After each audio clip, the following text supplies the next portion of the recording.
예, 사주와 주역과 리더십을 공부하는 사주리 TV에 오신 것을 환영합니다.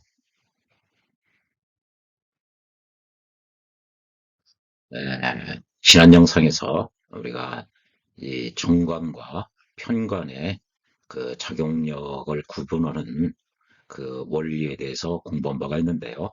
간단히 정리를 하면은 이 정관은 이 나와 음양이 다른 관계입니다. 즉, 음양이 조화가 된 상태예요. 그렇기 때문에 이 안정적이죠. 안정적이라는 이야기는 다른 말로 잘 변화를 하기 싫어한다는 것이죠. 음양이 남녀가 꼭 끌어안고 있는 형국이에요. 이 변화를 싫어하기 때문에 그대로 가려고 하는 지속성이 있습니다. 그 이야기는 다른 말로 상대방이 봤을 때 그 지속적이니까 이 예견 가능하다는 것이죠. 그러니까 상대방 입장에서는 예견 가능하기 때문에 비교적 좋은 쪽으로 평가를 하기 마련입니다. 반면에 이 편과는 음양이 조화롭지 못한 관계이기 때문에 불안정하죠. 그리고 이 지속적이지 않고 간헐적입니다. 어, 간헐적이라는 얘기는 규칙성에서 벗어났다. 그렇기 때문에 예견할 수가 없다. 이 차이가 가장 크고요. 아, 관성은 보통 이게 재성이 아버지라고 하는데요. 아버지가 인성과 나와 내 형제를 보호하게 마련입니다. 어머니는 내 입장에서 보면 인성인데요. 아버지가 반대편에 있는 인성과 나와 내 형제를 보호하듯이 이 정관도 반대편에 있는 나와 나의 식상, 나의 활동성을 보호하는 측면도 있습니다. 보호하는 측면에서 보면은 정관은 나의 겁재를 극하기 때문에 겁재 입장에서 보면 정관이 칠살이에요. 그래서 겁재 입장에서 보면 이 살의 통제를 받기 때문에 나의 재물인 이 정제를 함부로 긁을 수가 없게 돼 있습니다. 그럼으로써 나를 보호하는 측면이 있어요. 반면에 평가는 내 입장에서 보면은 이게 칠살입니다. 칠살의 원리에 대해서는 지난 영상에서 말씀드린 바와 같이 이 천간은 10천간 10개가 있는데요. 여섯 번째와는 합을 하고요. 일곱 번째에는 이 살해 관계가 있습니다. 즉, 갑은, 갑으로부터 여섯 번째, 갑을 병정, 목, 기와 합을 합니다. 또 기 입장에서 보면 여섯 번째인 기, 에, 경신, 임, 개, 갑. 기는 갑과 합을 하게 돼요. 그런데 여섯 번째가 아니라 일곱 번째를 가면은 나와 같은 그 음양을 가지게 돼 있습니다.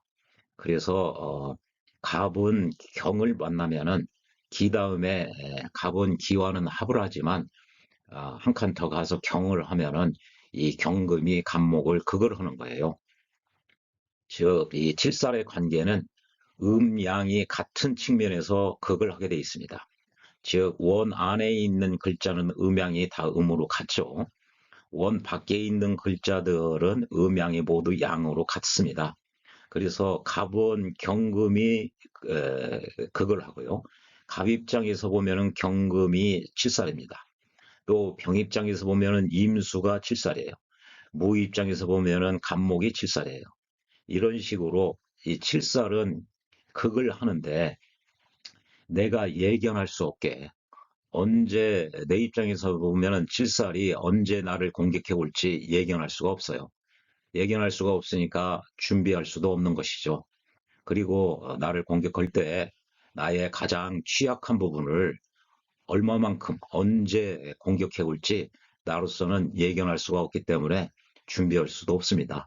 그리고 나의 가장 취약한 부분을 집중적으로 공격하기 때문에 이 치매적인 요소가 상당히 큽니다.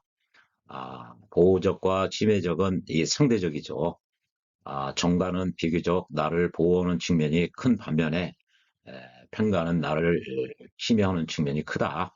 그래서 나에게는 시련이고 고통이고 사고고 관제고 구설수고 그런 측면으로 일반적으로 해석을 많이 합니다. 그러나 잘만 활용을 하면은 이 편가는 내가 생사 여탈권을 가질 수도 있어요. 또 극명하게 차이가 있는 것은 정관은 룰과 규범, 절차 이런 걸 따박따박 아주 잘 지킵니다. 아주 정확하죠. 그러나 잘 변화하지 않으려고 하는 성격이 있어요. 이른바 조금 좋게 얘기하면 모범생이고 나쁘게 이야기하면 범생이죠. 좀 보수적인 성향이 큽니다. 반면에 평가는 조금 융통성이 있고 조금 법과 규칙 이런 것보다 그때그때 상황에 맞게 하려고 하는 성질이 조금 있고요. 의리라든지 의협심 같은 게 있습니다. 또 공명심 같은 것도 있고요. 그런 차이가 어, 이게 정관과 평관을 구분하는 아주 본질적인 기준이에요. 그러나 두 개로 압축하면은 관살이라는 것은 룰이나 규범을 수용을 할 수 있느냐, 어, 내 입장에서 보면 관살이 나를 그거지만 내가 그거를 수용을 하느냐 그 문제거든요. 그리고 수용을 하고 내가 그런 상황에서 어떻게 대처를 하느냐 이 두 가지의 문제라고 볼 수가 있습니다. 예, 오늘은요. 이 정관이 연월일시 일간이 나기 때문에 7개의 공간에 올 수가 있는데 각각의 궁에 왔을 때 궁이 이게 그 집궁자입니다. 공간이라는 얘기죠. 머무는 장소 거기에 왔을 때 어떤 의미가 있는지에 대해서 알아보려고 하는데요. 이걸 알아보려면 궁과 궁의 원리를 기본적으로 알고 있어야 됩니다. 우리가 태어나면은 무슨 년에 태어났다, 몇 월 달에 태어났다, 또 며칠에 태어났다, 몇 시에 태어났다, 그건 아는데 이게 월 간과 시 간은 알 수가 없어요. 그걸 정하는 원리가 이른바 사주팔자의 구성 원리이기도 합니다. 그 연간은요, 사주팔자의 근본입니다. 그래서 이 뿌리근자를 써요. 근본 내지는 DNA죠. 연간에 의해서 월이라는 12개의 싹을 틔울 수가 있어요. 연간이요. 그래서 12개의 싹 중에 하나로 태어나면은 그 싹은 60개의 꽃을 피울 수가 있습니다. 또 60개 중에 하나의 꽃으로 태어나면 12개의 열매를 맺을 수가 있어요. 그 중에 하나로 태어나는 것이 태어나면은 이 사주팔자가 되는 것이에요. 그래서 사주팔자는 60 곱하기 12, 69 곱하기 60, 또 곱하기 12 그렇게 하면은 51만 8,400개가 사주팔자의 경우의 수가 되는 것입니다. 이 연주는요. 연주를 이렇게 천지인 시간과 공간과 사람으로 나누면은요. 연은 초년기고 공간적으로 국가나 해외고요. 공간적으로 주로 이제 이 큰 범위라 이 얘기죠. 시간적으로 이른 시기고요. 또 사람으로는 먼 조상을 에, 나로부터 가장 멀기 때문에 그렇습니다. 이게 나보다 60배가 더 큰 것이 월이에요. 그런데요, 연은 월 곱하기 12배나 더 큰 거예요. 그러니까 나로부터 상대적으로 멀으니까 해외나 조상이 되는 거예요. 또 월은요, 시기적으로 청년기, 공간적으로 사회나 직장, 또 사람은 부모, 형제를 의미해요. 부모는 알겠는데 어떻게 해서 형제가 월입니까? 하는 질문이 있는데요. 예, 60개의, 12개의 월은 60개의 꽃을 틔울 수가 있어요. 그 중에 한 꽃이 나예요. 나의 형제는요, 나와 같은 꽃이 아닙니다. 그 꽃은 이 월에 포함되어 있기 때문에 형제도 월주가 되는 것입니다. 일지는 시간상으로 중년, 또 가정, 배우자와 나나 배우자를 의미하고요. 아, 시는 노년이고요. 제2의 공간, 내가 뭐 사무실을 냈다, 아니면 카페를 냈다, 그런 것이죠. 또 사람은 자식공이 됩니다. 그리고 또 천간에 대해서 기본적으로 알아야 되는데요. 천간은 지지와 상대적으로 기로 돼 있기 때문에 좀 활동적이에요. 반면에 지지는 질로 돼 있기 때문에 조금 안정적이고요. 천간은 드러나 보이는 모습이고요. 상대적으로 지지는 실제의 모습, 현실적인 모습, 또 천간은 일간의 생각이나 의도한다고 모두 다 이루어지는 건 아니죠. 이루어졌다고 보는 것이 현실이에요. 그러나 지지에 있는 것보다 천간으로 드러나 있으면은 보다 더 대외적으로 알아준다. 남들이 볼 수 있게 그런 측면도 아울러 있습니다. 또 천간은요 일간의 생각, 의도이기 때문에 원인이라고 볼 수 있고 지지는 그 결과라고 상대적인 개념입니다. 그리고 천간은 생극절을 위주로 보고요. 지지는 합이라든지 형충파해 이걸 위주로 분석하는 것이 사주의 기본적인 프레임워크입니다. 또요, 이 사주는 늘 상대적으로 볼 줄을 알아야 되는데요.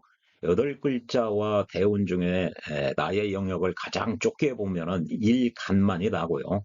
나머지 7글자는 다 타인의 영역입니다. 주로 혼인관계는 이렇게 봐야 가장 정확하고요. 또 그거보다 확장된 게 일주를 내 공간 나로 볼 수가 있고요. 나머지 시나 월이나 연주는 타인으로 봐요. 또 일반적으로 가장 많이 활용되는 게 일주와 시주 이 네 글자가 나와 내 배우자와 자식궁이니까요. 이게 한 가정으로 봐서 내 영역이고요. 연과 월은 사회의 영역, 타인의 영역 이렇게 칭하는 경우가 일반적입니다. 일반적이라는 이야기는 그게 원칙적이라는 이야기고요. 예외가 있을 수 있다는 것이죠. 그것을 조금 탄력적으로 플렉시블하게 볼 수가 있어야 됩니다. 또 그거보다 확장된 결정 사주 8글자 모두가 나고요. 대운이 타인의 영역이다. 이렇게 볼 수도 있고요. 대운까지 나의 영역이고 세운이 타인의 영역이다. 이렇게 보는 경우도 있어요. 그러나 보통 나의 영역 그러면 일시주를 나의 영역, 아, 연어를 타인의 영역 이게 가장 많이 일반적으로 봅니다만 사주를 조금 탄력적으로 볼 수 있으려면 뭐 시간과 노력이 좀 많이 필요할 것이라고 생각됩니다. 이 원리에 입각해서요. 이 정관이 연간에 오면 연간은요. 사주팔자의 DNA 근본입니다. 이렇게 연간에 정관이 있는 사람은요. 첫 느낌이 타인이 이 임수 양반이나 이 개수 양반을 봤을 때 이렇게 연간에 정관이 오면은요. 임수 이 양반은 굉장히 원리 원칙적이고 바르고 좀 꼼꼼하고 정확할 것이다. 그러나 아까 정관과 평관의 그 상대적 그 성질에 대해서 말씀드린 바와 같이 그런 반면 조금 변화를 조금 싫어할 수 있고 모범 좋게 얘기하면 모범적이고 나쁘게 얘기하면 조금 범생이다. 좀 답답하다. 조금 보수적일 것이다. 변화에 굉장히 인색할 것이다. 그런 인상을 가지게끔 타인이 보인다는 것이죠. 실제의 모습은 그렇지 않을 수도 얼마든지 있습니다. 예, 예. 연지에 이렇게 있으면요. 이제 실제로 그럴 가능성이 원리 원칙적이고 꼼꼼하고 바르고 착해 보이고 정직해 보이고 그럴 가능성이 연간보다 실제 그럴 가능성이 조금 더 있다. 이런 그렇게 이야기할 수가 있습니다. 그리고요 연이나 월에 이렇게 관성이 정관이 있으면은 보통 임수일간에 직업이 되는 경우가 많은데요. 직업이 직업이나 직장이 연에 있으면은 해외 관련 업무를 할 가능성이 있겠다. 예, 그런 정도로 또요. 이 초년에 굉장히 어려서 모범생이었을 것이다. 실제로 정관이 있기 때문에요. 그리고 조상이 굉장히 아, 바를 것이다. 보통 조상 그러면은 조부모를 의미하는 경우가 대부분입니다. 예, 이런 정도의 일은 그렇게 아, 연간에 있든지 연지에 있든지 그 일간과의 관계만 가지고 일은 판단할 수가 있다는 것이죠. 그러나 진짜로 그런지는 이 사주 여덟 글자의 유기적인 관계를 해석해서 결론을 내려야 됩니다. 일은 일단 한번 얼핏 보기에 잠정적으로 그럴 가능성이 있다. 이런 정도로 해석하는 게 좋습니다. 예, 월에 이렇게 정관이 있으면은요, 이렇게 양간과 양간은 정제와 합을 하고요, 음간은 이렇게 정관과 합을 합니다. 기본적인 거. 차후에 이 원리에 대해서는 차후에 더 상세히 말씀드릴 기회가 있을 겁니다. 예, 이렇게 연월에 이렇게 연이나 월에 정관이 있으면 직업이 될 가능성이 크고요. 또 부모 형제이기 때문에 부모 형제가 굉장히 바른 양반일 것이다. 형제도 그렇고 어, 월에 연이나 월에 이렇게 있으면은 아까 일시는 나의 영역, 연월은 타인의 영역이기 때문에 관은 이렇게 관이 연이나 월에 있으면은 여성에게는 남편이 될 수 있고요. 또 남자에게는 이 재성이 아버지이지만 관도 역시 아버지가 되는 경우가 많이 있습니다. 부친이 될 수가 있습니다. 그리고 이렇게 관이 월간에 드러나 있으면은 남들이 알아주는 직장 보이니까요. 남들이 이렇게 지지에 있으면은 나와 가까운 사람 몇몇 사람만 알지만 아, 타인들 일반적인 사람들은 모르거든요. 그러나 이렇게 천간에 드러나 있으면은 남들이 알아줄 수 있다. 이게 알아주는 직업, 알아주는 직장이 될 수가 있겠다. 이런 정도로 이름 해석할 수가 있다는 것이죠. 그러니까 이 정관의 특성에 해당하는 게 모두 그거에 맞춰서 해석을 해주면 됩니다. 직장이나 사회가 굉장히 바를 것이다. 정확성을 요구할 것이다. 보수적일 것이다. 또 부모 형제도 바를 것이다.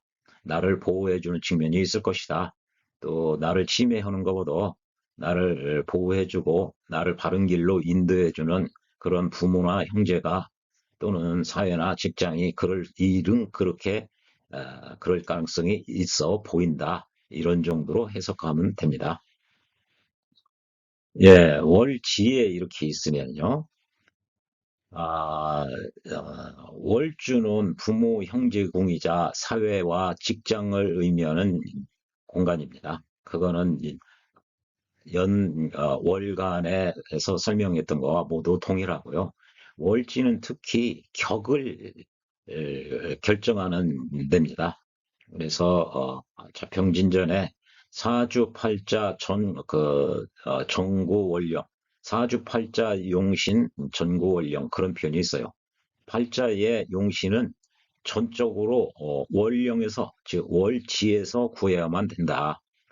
그래서요 이 격이라는 것은 이 사주팔자를 구성하는 하나의 구조적 골격, 그 테두리입니다. 그래서 나 월이라는 그 월주가 60개의 꽃을 피우는데 그 중에 하나거든요. 나의 입장에서 보면 이 월을 벗어나기가 굉장히 어렵습니다. 그래서 나의 환경이 되는 거예요. 그리고 이 지지 중에 이 여덟 글자 중에 가장 강력한 글자가 월지입니다. 그래서 월이 명령권을 쥐고 있다. 그래서 월령이라고 합니다. 영. 그래서 사령했다. 내가 명령권을 쥐고 있다. 그런 의미로 많이 사용되는 것이 월지고요. 그래서 월지 중심으로 격을 잡는 거예요.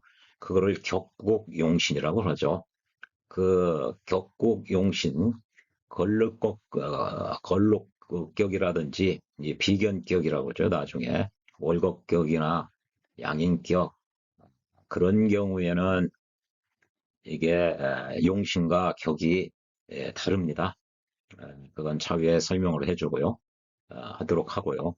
이 월지는 이 격은 월지는 격을 결정하는 데고 그 격은 또 나의 환경이자 나의 주특기, 내가 가장 잘할 수 있는 나의 재능, 탤런트라고 그러죠. 또 나의 직업을 결정하는 게 가장 좋습니다. 내가 직업을 갖는데 내가 가장 잘할 수 있는 나의 재능을 가장 잘 발휘하는 직업을 갖는 것이 가장 유리하죠. 내가 사회적으로 성공하는 데 있어서 나의 재능이 최고 뛰어난 재능은 뒤로 하고 그거보다 약간 못 미치는 다른 재능을 살려서 직업을 갖는다. 이거는 조금 직업 선택에 조금 불리하죠. 효율적이지 못한 측면이 있습니다. 예, 그런 의미가 가장 커요. 요것만 생각하면 되고요. 이렇게 정화일간이 해월달이나 병화일간이 자월달에 태어나면 이른바 정관격이라고 그러고요. 이 격이 이제 천간으로 개수나 임수로 투관이 되면은 정관격이 되는 것이죠. 또 투관이 안 되면은 요 자체로 정관격이 되는 겁니다. 그래서 정관격이 이 격이 성립이 됐다. 그러면 좋은 거니까 정이 있다. 그래서 유정한 경우고요. 격이 이루어지지 못했다. 그러면 패격 내지는 파격 그럽니다. 그러면 나쁜 경우니까 정이 없다. 그래서 무정한 경우라고들 합니다. 그래서 성격이 되는 경우는 재성이 오면 좋습니다. 그러면 이런 걸 상신이라고 그러죠. 재성이 오면 재생관, 이 관을 재성이 정관은 굉장히 좋은 것인데요. 제가 생해줘서 더 좋게 해주니까 좋은 거예요. 그래서 이때는 이 재성이 정관이 격국용신이고요. 재성이 상신이 되는 거예요. 적천수류에서는 이때 재성을 용신이라고 표현하는 선생님도 있습니다. 그렇게 부르기도 하죠.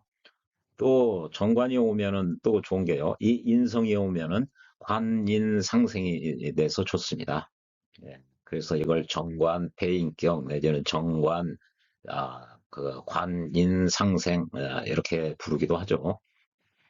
또 비견 겁재가 와도 내가 신약한 경우 내 일간의 힘이 약한 경우에 비견 겁재가 와도 괜찮습니다. 그래서 비겁이 일반적으로 나에게 오면은 좋지 않은 경우가 많으나 이 정관격에서는 손해볼 거 없다. 나쁘다고 얘기하는 할 수가 없다. 이런 정도죠. 그래서 이렇게 가로를 쳐놨습니다. 무정한 경우는요. 가장 안 좋은 게 이 정관 나의 최고의 길신인 이 정관을 이게 상이 상처낸다. 스크래치 낸다는 거죠. 정관을. 그래서 상관이 정관을 보면 상관, 경관, 우야백단이라. 특히 정관격에서 상관을 보면요. 안 좋은 일이 100가지나 발생한다고 그러는데요. 이것은 식신상관의 현대적 의미에서 소생이 아주 상세하게 말씀드린 바가 있습니다. 그래서 일반적으로 안 좋다 그런 표현들을 많이 하고요. 이걸 상관, 경관이라고 하고요. 또 식신이 와도 일반적으로 극을 할 수가 있기 때문에 안 좋은 흉신에 해당합니다. 또요, 이 편관이 와도 또 안 좋아요. 왜 안 좋은데요? 정관과 편관이 함께 오면은 이게 정편이 혼잡, 아, 두 개가 함께 와서 혼동돼서 섞여 있다. 잡되게 섞여 있다. 그래서 혼잡. 그러면은 파격, 패격이거든요. 그런 경우는 둘 중에 하나를 제거해 주는 게 좋습니다. 둘 중에 하나를 묶어준다든지 하나를 통제해 줘야만 정관격이 성격이 돼요. 이것은 정관격의 원리 또 평관격의 원리에서 상세히 말씀드린 바가 있습니다. 이렇게 일지에 정관이 오면요. 일지는 배우자궁이고 또 나일 수가 있거든요. 부인이 굉장히 바른 사람일 것이다. 나도 이 법과 원칙, 규칙, 절차 이런 걸 굉장히 지키려고 노력하는 한마디로 이 도덕적으로 살려고 이 도덕적 결벽증이라고 할까요? 그렇게 하려고 하는 성향이 있을 것이다.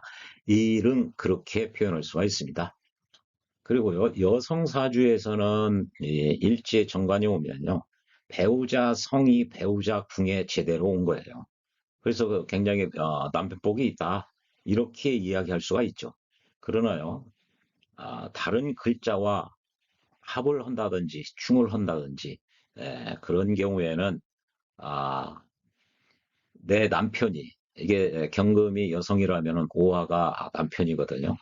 여기 자수라든지 뭐 이런 데와 합이나 충이나 이런 걸 했는데 이 천간에 신금이나 또 다른 경금이 있다. 그러면 내가 여자니까 신금이나 경금이 또 다른 여자예요. 그러면은 또 다른 여자와 내 남편이 이른바 바람을 핀다라고 할까요? 외도를 할 수도 있겠구나. 그럴 가능성이 있다. 이게 잘못되면은 대혼이나 유년에서 잘못 만나면은 이혼의 정보가 되기도 합니다. 그래서 양면성이 있다. 이거는 사주 8글자를 모두 다 살펴보고 결론을 내려야 됩니다. 정관일주는 네 가지밖에 없습니다. 이렇게 병자라든지 정임, 경호, 신사밖에 없어요. 나머지는 갑의 정관은 유금인데요. 감요 이런 게 없거든요. 을의 정관은 을신인데 이런 건 육식갑자에 그게 없어요. 그렇기 때문에 요 네 개뿐이다. 이 시간에 이렇게 오면은 남자 사주에서 자식공이 자식 위치에 온 거죠. 그러니까 자식복이 있겠다. 자식복이 이름. 그리고 노년까지도 말년까지도 정확하고 원리 원칙 또 늦게까지 내가 직장 생활 이런 걸 할 수도 있겠다. 아, 또 아랫사람이나 자식이 바르고 아주 모범생 내지는 범생일 가능성이 있다. 이런 정도죠. 음, 아까 요거를 모두 대입해서 일간과 이 정관의 관계, 일간이 주어고 이 정관을 수로로 해석해도 되고요.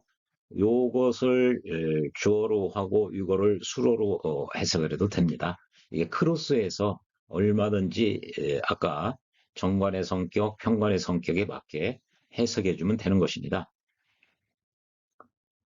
시지에 이렇게 정관이 오면은 이런 게 이제 묘시에 태어나면 을묘가 되는 것이고요. 이렇게 그 인시에 태어나면은 병인이 되는 것이죠. 요런 게 이게 등용, 이온, 공화사신의 원리예요. 우리가 인시에 태어났다는 걸 아는데 이 병은 어떻게 구하느냐? 그 원리가 사주팔자의 구성 원리, 즉 등용, 이온, 공화사신의 원리가 바로 이겁니다. 뭐 시지는 나머지 다 똑같고요. 자식공, 아랫사람, 노년, 늦게까지도 내가 바르고 원리 원칙을 지키려고 하고 또 남자 사주에서 자식이니까요. 자식이 자식궁에 제대로 잘 있으니까 아무 문제가 없는 거거든요. 남자 사주에서 자식이 이 자식궁으로 못 가는 경우가 있어요.